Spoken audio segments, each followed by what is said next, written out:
Assalamualaikum warahmatullahi wabarakatuh. Perkenalkan, nama saya Zazabila. Kali ini saya akan membahas tentang striker, dip, dan juga bagian-bagian jenis sesar. Ada heading well dengan float well gitu. Jadi yang saya ingin jelaskan pertama itu adalah striker dan dip. Jadi di sini dia ada sebuah balok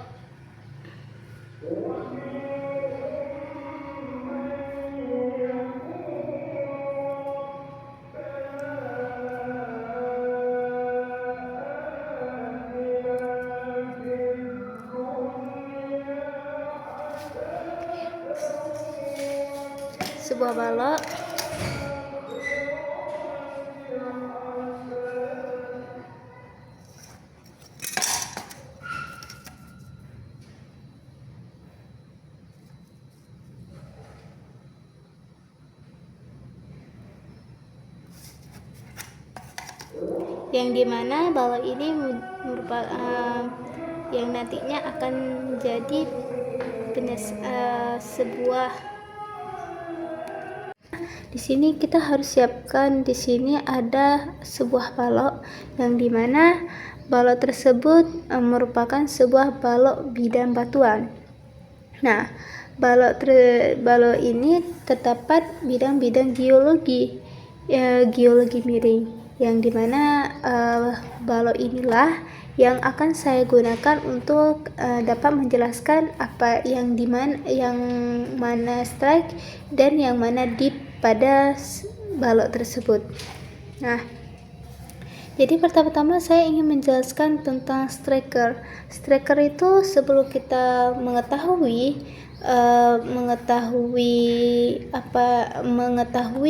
yang di dalam kotak ini yang mana striker, maka kita harus mengetahui dulu apa itu striker. Striker itu adalah merupakan dia selalu berada di bidang horizontal, dan dimana dia selalu dinyatakan dalam arah mata angin. Nah, jadi dari pengertiannya dia itu sebuah garis sebuah bidang horizontal yang kalau dalam balok ini bidang horizontalnya adalah garis putus-putus yang ini. Jadi ini saya nobatkan sebagai ini termasuk ke dalam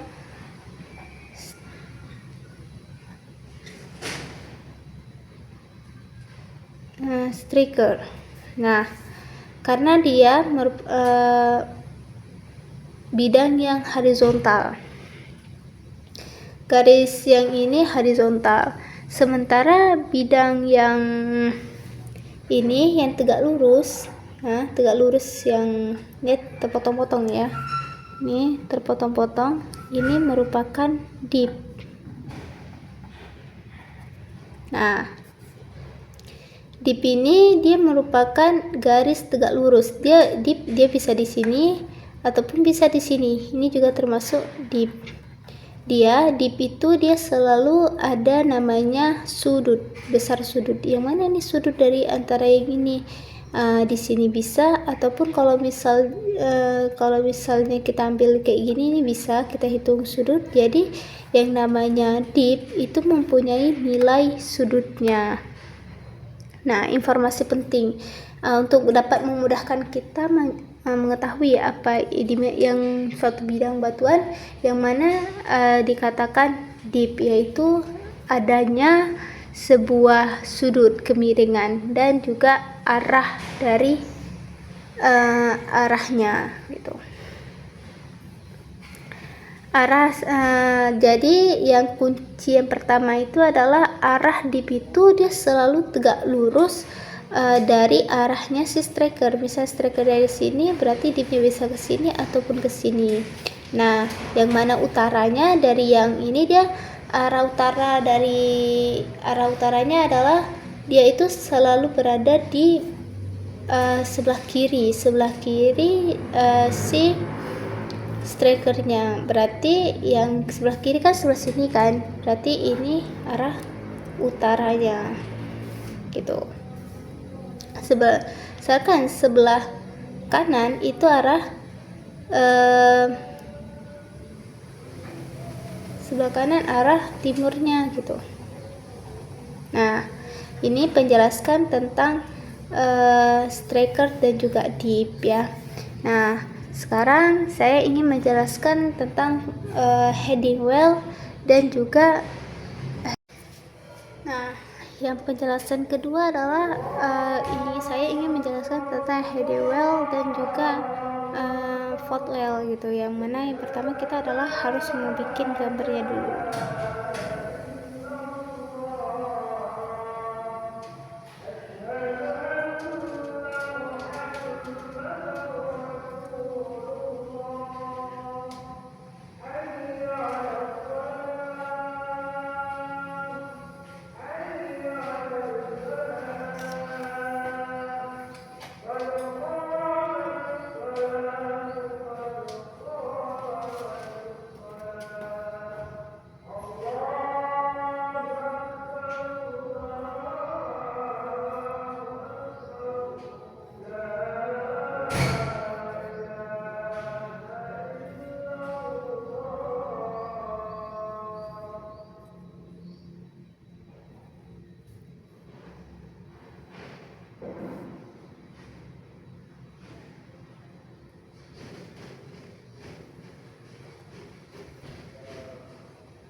Nah, di sini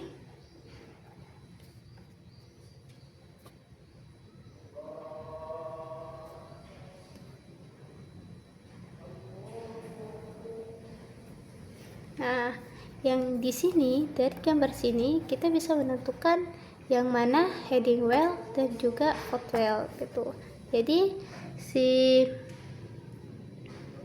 heading well itu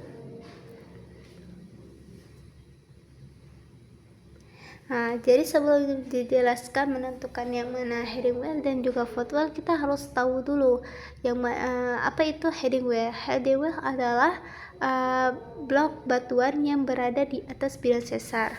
Nah, kan katanya di heading well tuh dia berada di atas bidang sesar. Bidang sesarnya yang mana? Yang ini kan?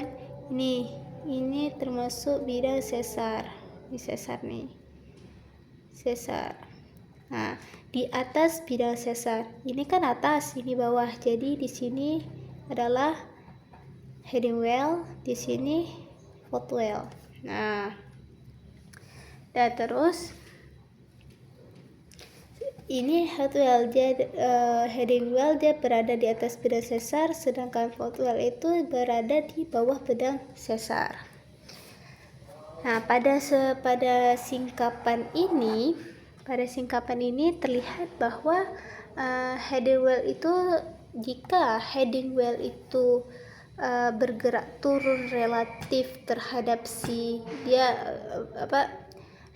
apabila heading well ini dia bergerak turun ke arah turun relatif terhadap si footwell ini, maka dia dinamakan dengan sesar turun atau normal.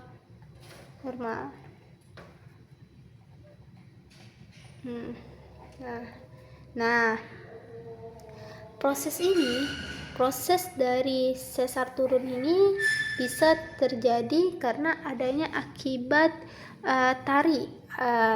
tari antara footwell dan juga si heading well ini, maka terjadinya regangan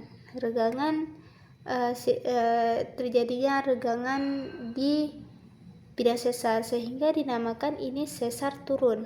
Nah, sedangkan yang dinamakan sesar naik apabila di sini ini termasuk di sini ini termasuk sesar turun ya. Sini dinamakan sesar turun. Maaf, ini salah. ini adalah sesar turun, karena proses terjadinya tarik menarik atau peregangan di sini terhadap bidang sesar, maka ini dinamakan sesar turun. Sedangkan kalau sesar naik dia begini.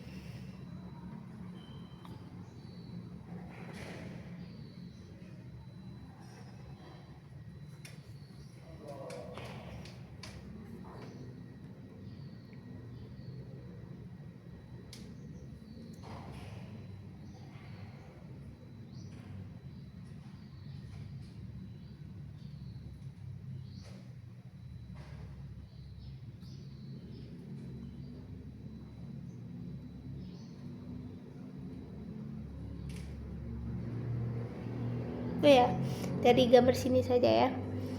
Jadi sesar naik apabila dia prosesnya itu terangkat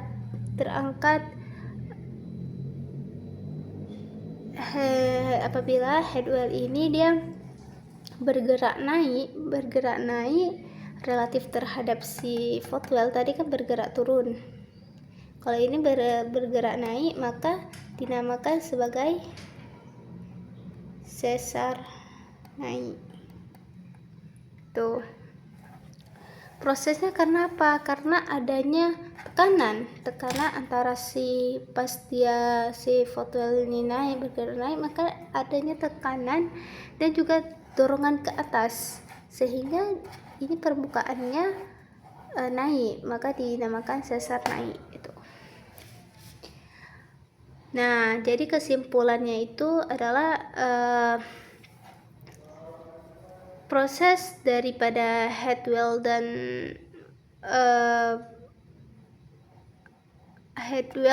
footwell ini terjadi pada suatu bidang batuan karena adanya proses sesar ini terjadi apabila dia mengalami beberapa fase. Dia lebih daripada fase geologi yang dialami. Yang pertama, dia mengalami sesar turun karena ada penurunan, dan juga habis itu di beberapa waktu kemudian dia terjadi pergerakan sehingga dinamakan sesar naik. Mungkin dari penjelasan ini, mohon maaf jika ada kesalahan. Wabillahi taufiq wal hidayah. Assalamualaikum warahmatullahi wabarakatuh.